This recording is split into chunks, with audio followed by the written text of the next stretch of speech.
parce qu'on a eu une mobilisation historique sur les retraites, contre la réforme des retraites.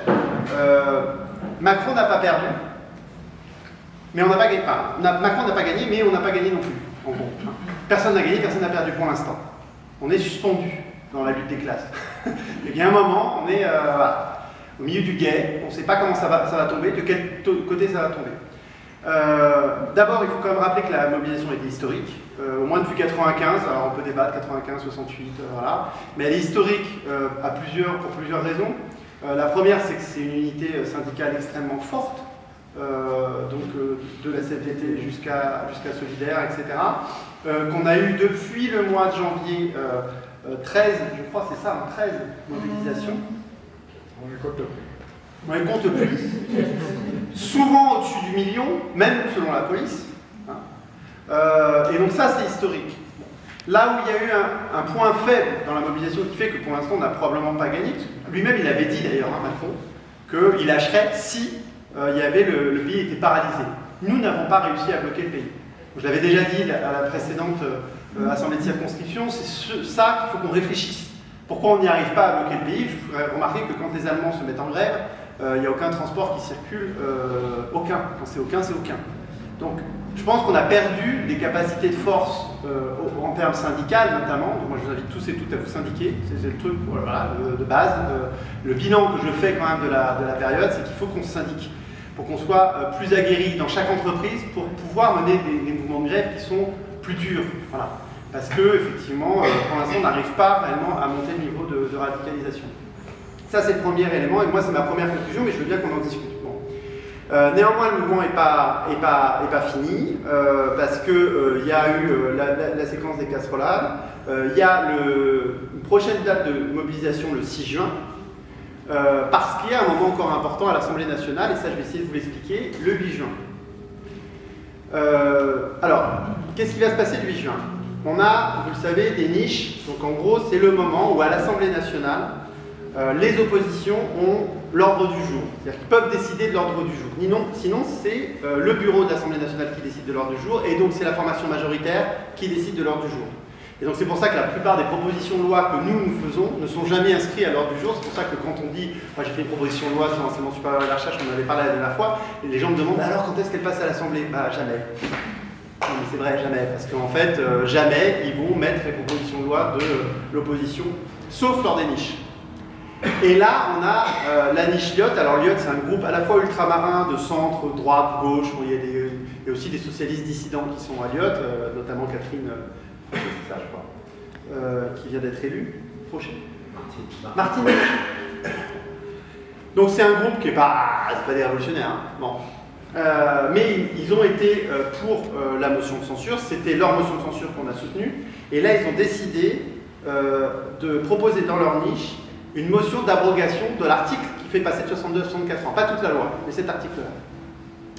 Et au vu de la situation, il n'est pas impossible que ça passe. Alors vous allez me dire, mais c'est pas passé sur la motion de censure. Mais en fait, c'est pas le même type de vote, c'est pour ça qu'ils ont fait la motion de censure, parce qu'une motion de censure, pour qu'elle passe, il faut qu'il y ait la moitié des députés qui sont voilà, s'il y a 577, donc c'est 289 députés qui se prononcent pour la motion de censure. Là, on est sur un vote, donc ça dépend du nombre de présents, et c'est la majorité des présents. Donc tous ceux qui sont absents, en fait, c'est comme si, voilà, ils votaient pas pour Macron. Voilà. Et il y aura beaucoup, et à mon avis, beaucoup de députés, LR ou Renaissance, vont avoir piscine ce jour-là. Donc, ça peut passer. Moi, les dernières discussions qu'on a eues au sein du groupe, en tout cas François Ruffin, c'est ce qu'il nous a dit, parce qu'il discutait avec des députés LR dans le Nord, ça devrait passer.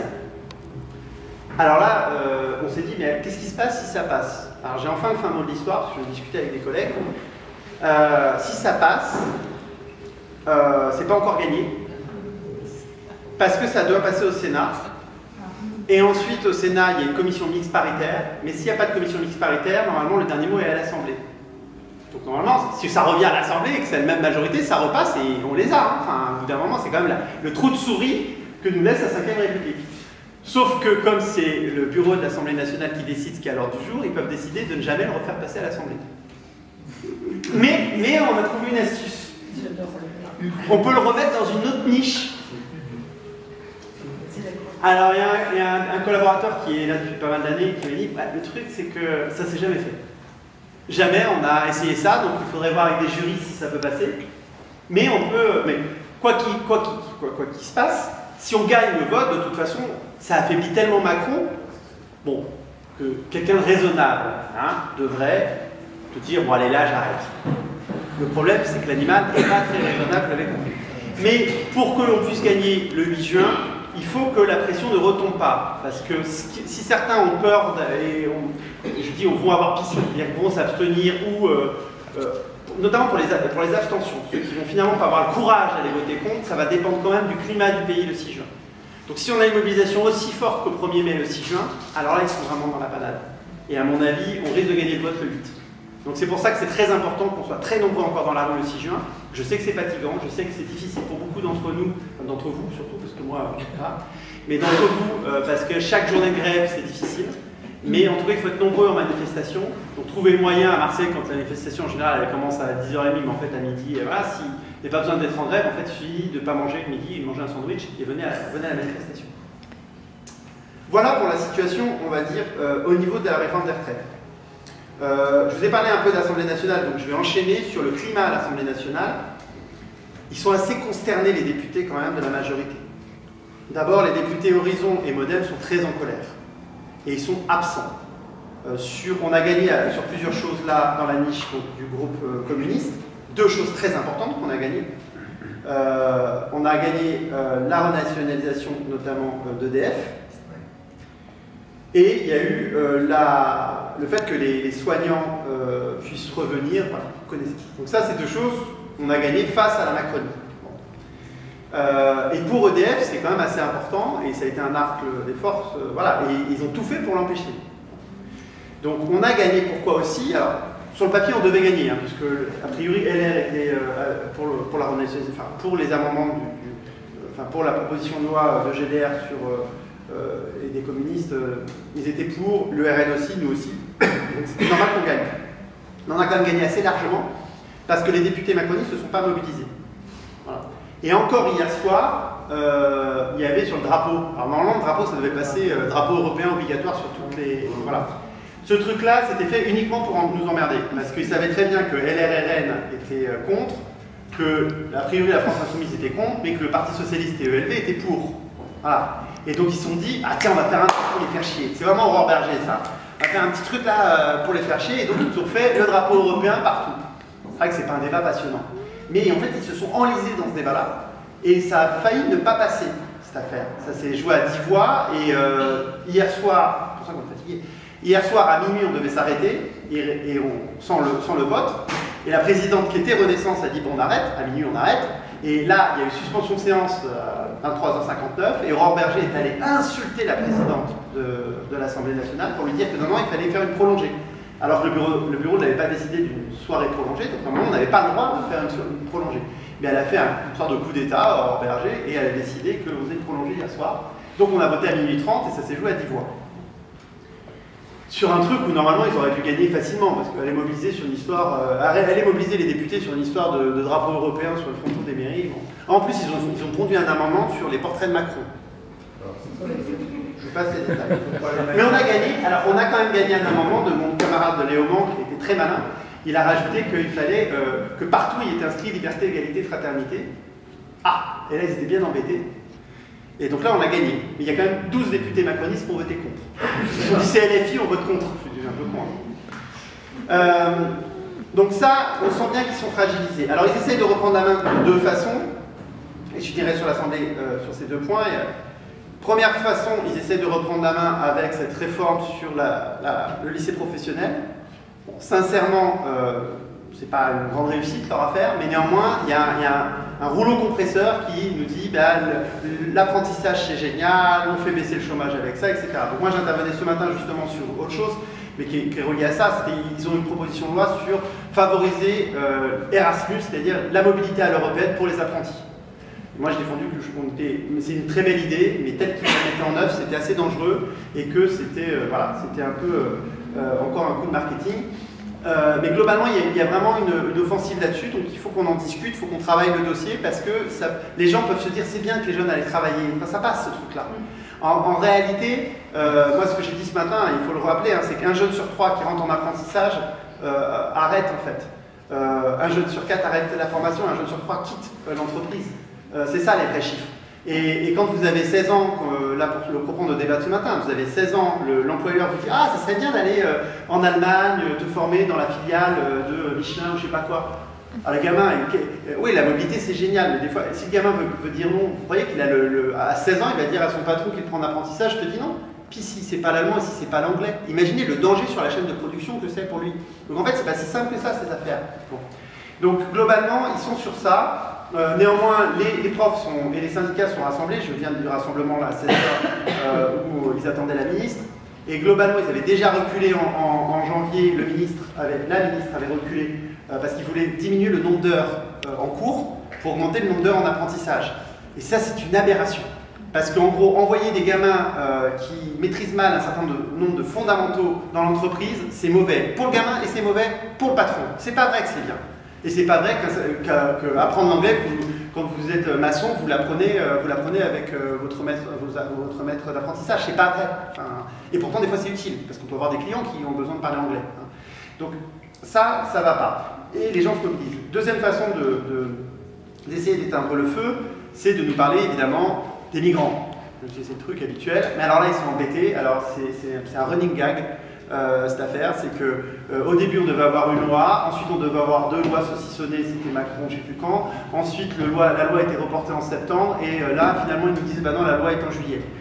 En fait, ils veulent absolument une loi sur l'immigration pour essayer de plaire à l'électorat du Rassemblement national. Et sincèrement, sur ces questions de sécurité et d'immigration, de plus en plus les macronistes se décalent vers la droite et l'extrême droite. Hein. C'est assez grave jusqu'où ils sont prêts à aller. Néanmoins, ils sont un peu coincés parce qu'une partie de leur majorité n'est pas prête à aller jusqu'au bout, et notamment une partie de la majorité est prête à être plus dure avec les migrants si on accepte de régulariser les migrants dont on a besoin pour les entreprises. Parce que quand même, ils ont des potes patrons qui leur disent bah là, on voudrait bien des migrants pour travailler dans les chantiers. Hein. Donc ils voudraient en régulariser certains et durcir tous les autres. C'est ça leur truc. Mais même ça, les républicains ne veulent pas. Parce que les républicains, ils ne veulent pas de migrants. Et le RN aussi. Donc ils ne sont même pas sûrs d'avoir une majorité. Donc ils essaient de nous parler de ça, etc. Mais sans solution. Je conclue sur une chose, c'est que ce qui nous semble, à mon avis, c'est pour ça que c'est important qu'on soit là ce soir et qu'on soit nombreux, c'est que ce qui nous manque, nous, à gauche, pour l'instant, c'est que dans la tête des gens, mais je voudrais bien entendre votre point de vue là-dessus, on n'apparaît pas comme l'alternative au Rassemblement national encore suffisamment puissamment. C'est-à-dire qu'on sent bien que le macronisme est faux, mais on est un peu tous à se dire, mais s'il y avait une élection là, est-ce que c'est pas le Rassemblement national qui raflerait la mise? Moi, je ne pense pas. Non. Si c'est des législatives, je ne le crois pas. Si c'est une présidentielle, je ne sais pas, ça dépendra des candidats. Mais il n'y aura pas de présidentielle. Donc les sondages qui sont des candidats présidentiels, pour l'instant, Macron, il ne va pas démissionner. Hein. On ne peut pas le destituer, bon, je vous expliquerai, mais on ne peut pas le destituer, et il ne va pas démissionner. Donc ce qui peut se passer, c'est des législatives anticipées. Ça peut arriver, à mon avis, il a un créneau, c'est pendant les européennes. C'est assez clair. C'est-à-dire pendant les européennes, si nous on est divisés, c'est pour ça qu'il y a un débat avec ELV sur ces questions, si nous on est divisés, il va provoquer des législatives anticipées et aller expliquer aux électeurs qu'on n'est pas sur les mêmes listes aux européennes, mais qu'on est sur les mêmes listes aux législatives. Mais c'est ça en fait l'enjeu. Il y a un problème avec ça. Bon. Donc ça c'est la porte, mais s'il y a des législatives anticipées et qu'on est unis et qu'on apparaît comme l'alternative et prêt à gouverner, sincèrement on peut être devant le RN y compris à des législatives anticipées. Et on peut être très nombreux et si vraiment il y a un moment de bascule, eh ben, ça peut faire comme en 97 avec le gouvernement Jospin. C'était Chirac qui était président et c'était la gauche qui a gagné l'Assemblée nationale avec la gauche plurielle.